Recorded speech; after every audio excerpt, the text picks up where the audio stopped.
Good evening, boys and girls, ladies, and gentlemen. Turn the lights down low and shut your faces as I wrap you in the cozy blanket of a story. A story as heartwarming and soft as a mother's kiss. Or is it? It's pretty much exactly like soccer, except for more like basketball and nothing like soccer.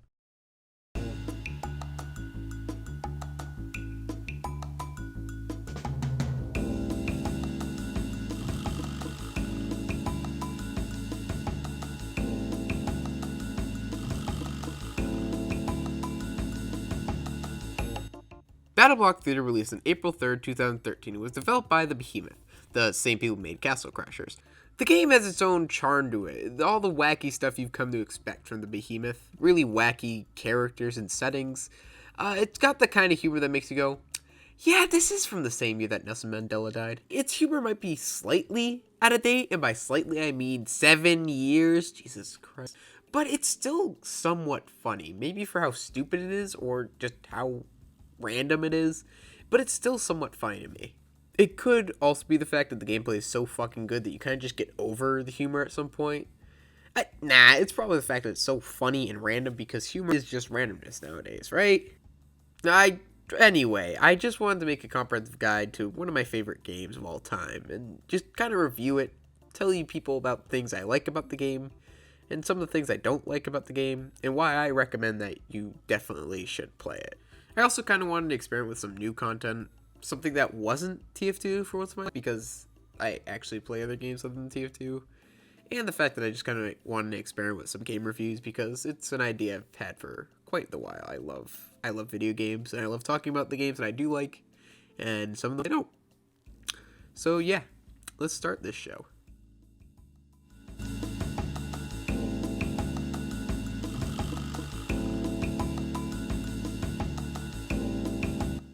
Now, BattleBlock Theater is a pretty simple game. All you really need to do is get to the end of the stage while collecting 3 green gems, which are scattered around the stage in various places. At the end of a stage, you'll get a rating based on how you performed. This rating is based off how many green gems you collect, if you collect the golden yarn, which is a side collectible that you'll usually have to find and complete a small challenge to collect, and if you complete the stage fast enough to reach the part time, which isn't exactly told to you, but also isn't too strict, so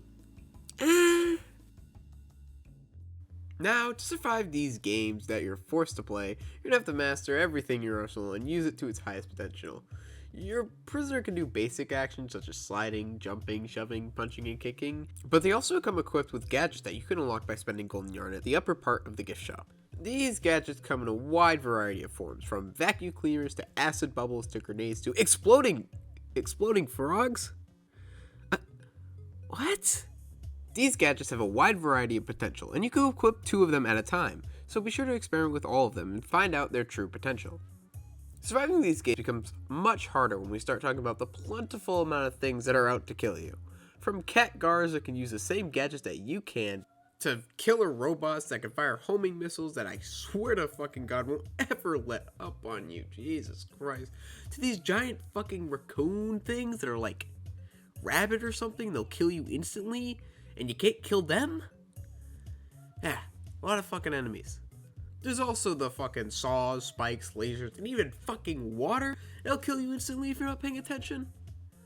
There's a lot of things that'll kill you, so the simplest answer is pay attention. Oh yeah, and I forgot the most important thing about surviving, looking real fresh while doing it. So we're gonna have to beef up that beta-looking default prisoner with we're gonna need some real swag. Let's do that, shall we?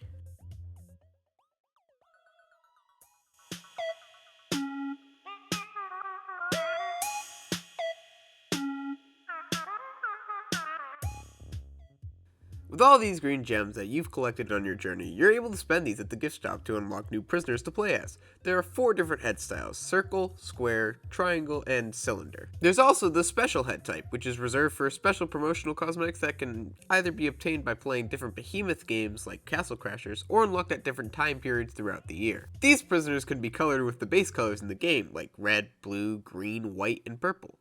There's also one other secret cosmetic in the game, and that's the trophy. The trophy is unlocked by simply beating the base game on either normal or insane mode. If you beat the normal mode, you'll get a silver trophy. But if you're nutty enough to beat the insane mode, you'll get a gold trophy instead for your troubles. You're also able to trade items with other players. Both in-game and through the Steam API, you can trade your BattleBlock items with all of your other pals. The only problem is that most of these items aren't really worth anything because they're all free, but if you have a new friend to the game that needs some cosmetics or most importantly needs some of the weapons, just give him some of the yarn or give him the weapons outright. Can't do much else with it anyway. Now that we've obtained our immense amount of swag, we can actually choose a game mode to play. Most of these game modes play pretty similarly, all of them using the base mechanics of the games, that's why I kind of talked about those first. But the game modes themselves are pretty unique and are actually really cool, so...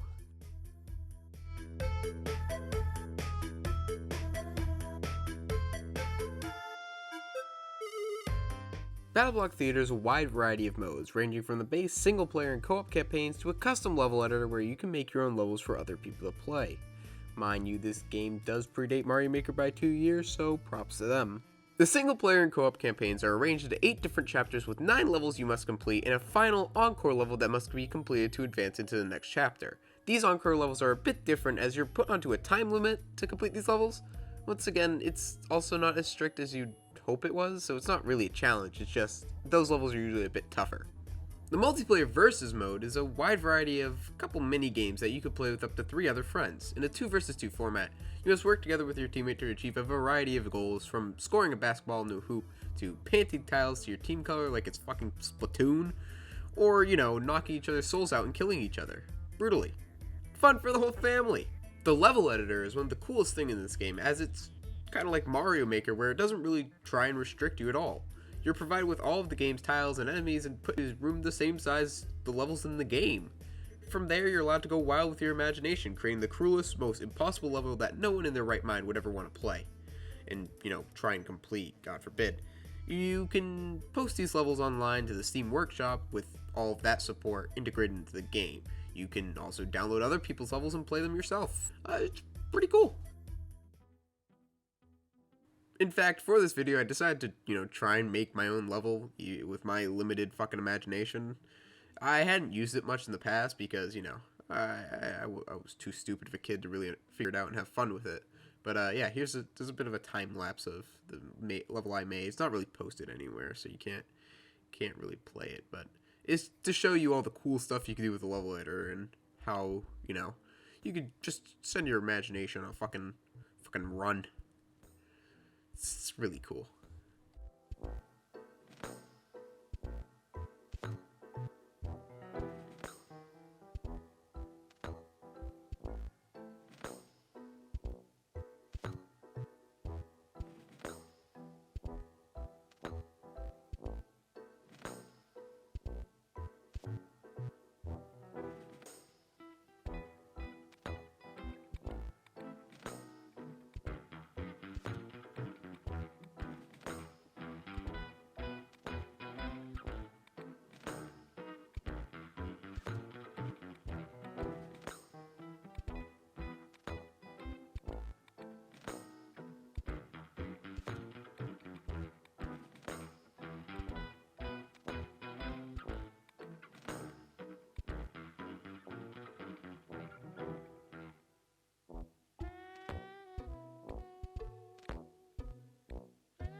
All of this stuff wraps in one nice $15 package that usually goes on sale for like $3 or something during the Steam holiday sale, so I can't really recommend it enough. It's got amazing gameplay, near infinite content. It's one of those hidden gems from the early 2000s.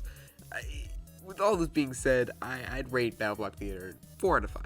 It's a great game that truly refines the platforming genre, while adding an odd sense of humor that makes you want to cry in pain half the time. The gameplay is good enough to rectify all that.